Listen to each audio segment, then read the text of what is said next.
In this module, we're going to talk about student motivation. And I don't think you can talk about student motivation without talking about Maslow's hierarchy of needs.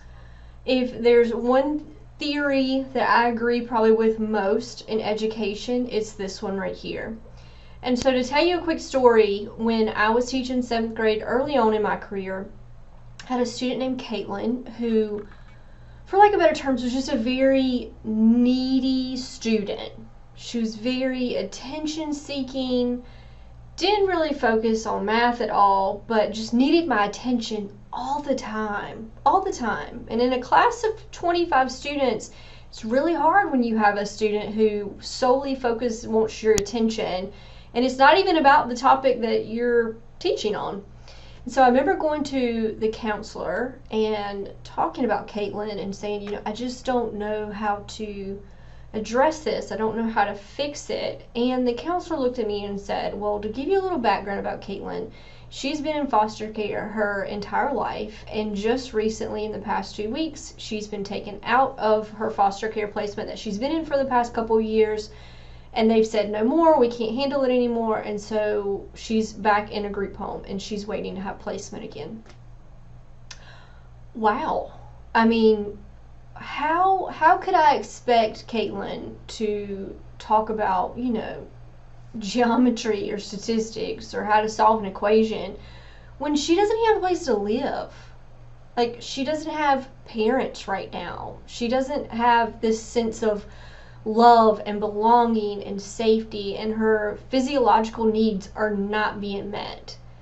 So sometimes, actually all the time, you need to make sure that you're getting to know your students personally. This is why developing relationships with them is so important. They've got a lot on their plates. Even young people, even the smallest of our kindergartners or first graders or second graders, they've got this life outside of the school building that they're going to be bringing in with them into the classroom. And it can affect the way they are motivated, it can affect the way they learn. And so we as teachers have to recognize that and put those needs of those students before the academics, because if we address those needs, the academics are going to come afterwards. So in 1943, Abraham Maslow developed what we call Maslow's hierarchy of needs. So there was a paper entitled A Theory of Human Motivation, and then it went on to write a book. And basically what this is visual here, where there are certain needs that we need as humans, and those need to be recognized and addressed before we can move on to self-actualization. So for our students, until we can move on to the actual learning component. So like I said, physiological needs, air, water, food, shelter, safety needs, love and belonging. So I think that was a big thing for that student, Caitlin, of she didn't feel that sense of love and belonging. So she was looking to me as her teacher to fulfill those needs. And then esteem, do you feel that sense of respect or status or recognition? And then you get to the top, which is that self-actualization piece. So I did want to show you this other visual here. I love this visual over here on the right hand side. Our students need to Maslow before they can bloom. So remember us talking about Bloom taxonomy a couple weeks ago when we talked about learning theory, and that is how we develop those higher order critical thinking skills. Well, Maslow needs to come first before we can bloom, or before we can go on to those higher order thinking skills. So we've got to be aware of all those physiological safety needs, how they're going to impact students in terms of their learning. And when we consider that, we can create this learning environment that's supportive and inclusive, because we're not just addressing the academic needs of the student anymore, we're developing the holistic needs of them. So I did want to go through kind of each category or each, part of that triangle there of Maslow's hierarchy of needs, and talk about some strategies that you can incorporate in your class. So in terms of physiological needs, so we need food, sleep, warmth, water. Make sure your classroom environment is inviting. Make sure that it's comfortable. Do they have water? Do they have snacks? You're going to have students that are sleepy in class, and yes, we want them to be awake, but what is their home environment like? Maybe they're not getting sleep for a specific reason. Maybe you do give them a 10-minute nap. It's not going to be the end of the world. But we got to make sure those needs are addressed first.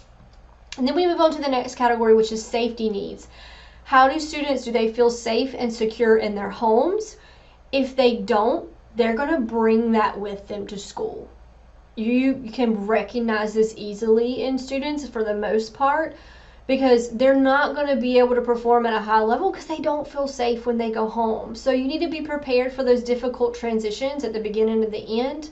Also, if they're not feeling safe at home, you want to ensure that they're feeling safe in your classroom, because that's probably the one space they have in their life where they are going to feel comfortable and they are going to feel safe. The next is love and belonging. So the students desire to create relationships, whether that be with other students in the class or whether it be with you. And so consider your seating arrangements. So are we going to put students together who, maybe you've got some of those students who are just naturally extroverted. Maybe you have them sit beside that introverted student who doesn't feel that sense of belonging. Are we placing them in deliberate groups to develop those stronger relationships? In the case of Caitlin, I'll tell you, after I found out about her, I devoted at least 5 to 10 minutes in class where I just talked with her, and it wasn't about math, but it was just about anything under the sun. And you could see that sense of like, oh my goodness, I found my person. I found this sense of love and belonging in this class. And once you establish that, then the learning can come after. I love this quote right here, so I had to put it. Students who are loved at home come to school to learn, but students who aren't loved at home come to school to be loved. Oh, keep that in mind. Y'all, this is so much more important than the objectives and the academics. Not that that's not important, but this is so much more important than that.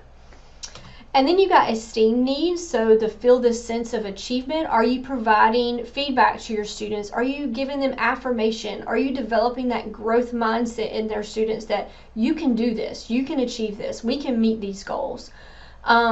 And then finally, once all those needs are met, now we get to this point where our students can start thinking more critically about our content. Our student can delve deeper into their academics because they reach that end of that pyramid with that self-actualization. Like, I can do this. I can reach my full potential.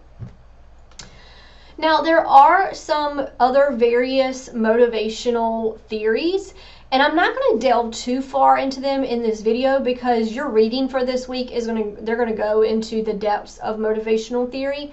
But I did want to give you some examples over there on the right. So notice Maslow's is listed first, and I just want to touch base on each of these other theories and how they can apply to you in the classroom. So Hertzberg's two-factor theory is written in terms of employment, but you can translate it to the classroom. So it has two factors. You have hygiene factors and you have motivator factors. So you can see over there in the chart, essentially what it's saying is when we work on those hygiene factors, job dissatisfaction is going to go down. And on the flip side, if we increase those motivator factors that are listed in there, then our job satisfaction is going to go up. So what does that mean for the classroom? Work on ways to motivate students such as praise, engaging classwork, making the curriculum relevant, having them take ownership in their own learning. And that's the motivator factors. In terms of hygiene factors, some things that you can work on, your classroom management, what we've discussed in this class. What is the physical environment of the classroom like? Like I said, making sure it's comfortable for learning. And then working on those interpersonal relationships with students.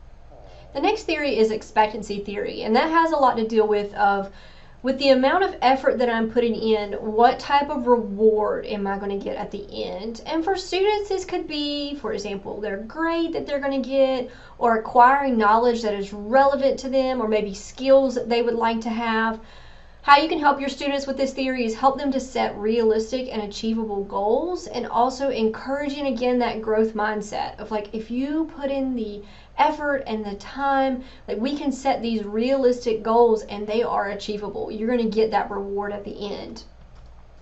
The next theory is going to be self-determination theory. I probably like this theory the most when it comes, other than Maslow, this is the one I probably like the most, and that is kind of a three-factor theory. So if a student feels like they have autonomy in their learning, so I have a choice, and we talked about that a lot last week, of if I have a choice in how I learn or what I'm learning, if I feel competent in that learning, if I feel like there is a sense of achievement, like I've got this, and then if it's related to who I am and my interests, then all of those factors put together is going to increase that motivation in students. So what are some things that we can do? Giving constructive feedback to students, developing that growth mindset, give them autonomy, give them choices in their learning. All of those factors are going to increase motivation. Goal setting theory is all about setting clear and realistic goals for students that challenge them, but they're realistic in the sense that the student can reach them. So we don't want to set the same exact goal for every single student. This is where differentiation comes to play.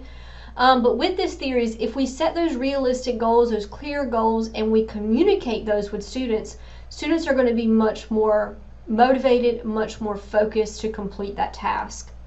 And then the last theory that I want to discuss with you is equity theory. And this is a lot to do with differentiation like we talked about last week. A student wants to make sure that the effort that they put in is being rewarded with that is equitable, right? The effort I put in should equal the reward that I get at the end. And so to create that equitable environment, to really tap into this theory, is when you want to make sure that you're using differentiation in your classroom, you're creating that personalized learning experience for your students so they feel included and they feel recognized, that the effort that they're putting in is they're getting the same amount in terms of the reward. So with that being said, let's take a look at the assignments that you have for this week. So I am providing you another e-text for this week. It is an article called Motivation in Education, and that's going to delve a little bit further into some theories of motivation. So I want you to read that e-text first. After you read the e-text, there are 2 assignments. The first assignment is a Maslow's Hierarchy of Needs forum. So I do want to hear from you. How do you feel like you're going to incorporate Maslow's into your classroom? What are going to be some challenges that you anticipate that you're going to have from incorporating Maslow's Hierarchy of Needs? So I want your entire answer to be at least 150 words, and I want you to respond to at least one of your classmates. And then the second assignment that you're going to have is a student motivation case study. And so in this document here, you're going to have this is a real scenario, so a teacher who gave an assignment, and she documented how her students responded in terms of motivation, how they responded to the assignment. It's very interesting to read. You expect to give this assignment and then all students are going to be excited about it and they're all going to want to do it. This is the greatest project I've ever created. And you'll be shocked to see the variety of different, approaches that students have to completing assignments. And so you're going to hear from her.